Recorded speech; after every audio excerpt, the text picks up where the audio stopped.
This show is brought to you by Manscaped. Use the code AFTV for 20% off your order and free shipping at manscaped.com.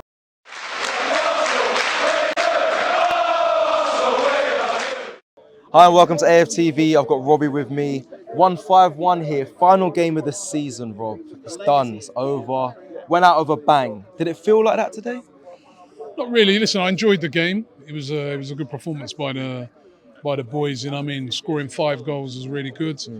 But it was an Everton team that had nothing to play for. I spoke to a couple of Everton fans before the game and they were just like, listen, we're just here to party. We're safe. And so it would have been a different game had it been a lot on it, which we all wanted. You know, I think we would have won that. But it's such a pity that, you know, this game didn't mean nothing. You know what I mean? I always knew. When I heard some people saying maybe Norwich, I knew Norwich had no chance. If you could pick one team, you know, either them or Watford, because their home records have been diabolical. So I knew that Tottenham would win that easily with Harry Kane and guys like that. So listen, fair play to them. At the end of the day, you have to say they deserve it to get the 4th place. We have to hold hands up and say that. We finish 5th. We go again next season. But it's very disappointing. Very, very disappointing. And we've got a big summer ahead. I think we need... I told you guys... You keep saying 10, Rob, but No, come on, Rob, come on, be realistic. 10 players is not going to happen. I know. It's mad. I said it before, we need 10 players. We need, when you think of all the players that are leaving, you know, just a snapshot, Nketiah's going to go, Lacazette's going to go, Aubameyang already went, that's 3 that needs replacing, right? I think we need a couple in midfield, right? I heard that El Nini signing a deal. We still need a couple. Right, you know what I mean? We need a fullbacks. Remember, because you remember, guys, when Doozy's leaving, Torreira's leaving, and also what I want you to bear in mind is next season.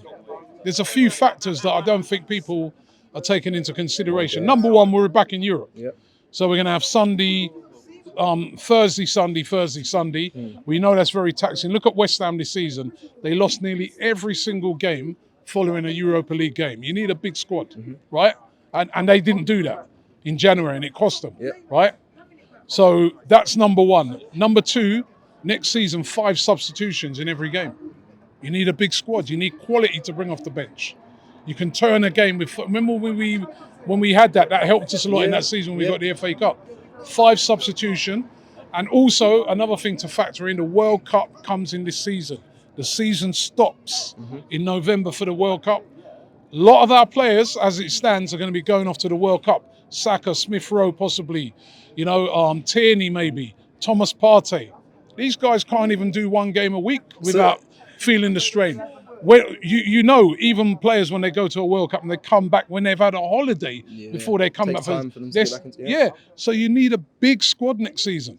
We need about 10 players. Would it not be easier to get a new manager instead of getting over 10 new players? Is that no, one over listen, 10? No, listen, the manager signed a new contract. And I think, you know, on the whole, the fans are behind him. You saw today, you know, even though everybody in there was disappointed, nobody was having a go at the manager. I think everybody's been right behind this team this season. The atmosphere at the Emirates in particular, I think has been excellent this season. They've been right behind Mikel Arteta. And I think he deserves to have next season. But I think it's a big season from next year. And he has to deliver. Has to now. I mean... Under pressure from the start, Rob, do you think from the get-go now?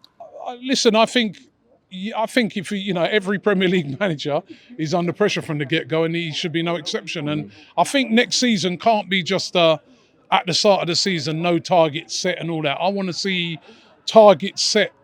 Personally, my target for next season would be minimum top 4 and a trophy. I want to see a trophy because Mikel Arteta has been here for 4 years. But as it stands, the fans are behind him. Look in the stadium all season. The fans have been right behind him. And today, you know what I mean? I remember a few seasons ago when they did a lap of honour, everyone went. Everyone stayed today and waited, even though we had to wait a long time as well. So they're behind him, but we've got a lot of work to do in the summer. Are the owners of this football club going to back the manager? Because where we've fallen down this season is that when it's come down to the crunch games, we've lacked experience and we've lacked quality. Tottenham have got quality in. They've got Son and Harry Kane, so they can have a game. They're playing badly and they'll still win. Yeah. We have to play good to win, right? Because they've got killers that they can have a poor game and they can win it. We don't have that. We got to change that. And also, you know what I mean, they strengthened their squad. He demanded it, Conte. He demanded that I need players. We didn't get anybody, despite at the start of the transfer window, Mikel Arteta saying it's essential we get a striker and essential we get a midfielder. We weakened the team. We sent out Ainsley Maitland-Niles. We got rid of Aubameyang, right? We got rid of Callum Chambers, Pablo Mari. We weakened the team by 4 players. And then when we're coming down to the end of the season now, I personally think, had we have had a fit Partey, Tierney, Tomiyasu would have got over the line. No doubt in my mind. But the drop-off when those players are missing, that's why you have to bring in a better squad and have quality to the squad. That's what we've done wrong. That's why we're 5th and not 4th. I'm convinced of that. Okay. And, you know, they took a gamble. Big one, And we all know what happens to people who gamble a lot. They lose money. Lots of it. And that's what's happened to us. We gambled and it didn't pay off, and we shouldn't have gambled. We could have strengthened that squad. We could have brought in even 2 players of the highest quality. This summer, I want to see some top quality signings. I'm a bit worried when I hear them talking already, trying to dampen down expectations, and I don't want to hear that right now. I don't think a lot of these fans want to hear that. We can see there's been some really excellent young players this season, really breakthrough season for a lot of them. But you can't rely the whole season on that. They're burnt out. You know what I mean? It happens to young players, man. You know what I mean? They're burnt out. I see even, I was watching my son play his team. Yeah. How they were playing at the start of the season. They're a little bit, you know, you can see they've had a long season. So, yeah. But 5th, we take it. We're back in Europe. I'm glad we're back in Europe at least. Shop for AFTV merch at shop.aftv.co.uk. Subscribe to us on YouTube. Follow us on Instagram, Facebook, Twitter, TikTok, Snapchat, and Twitch. We've got content for every platform, so check it out.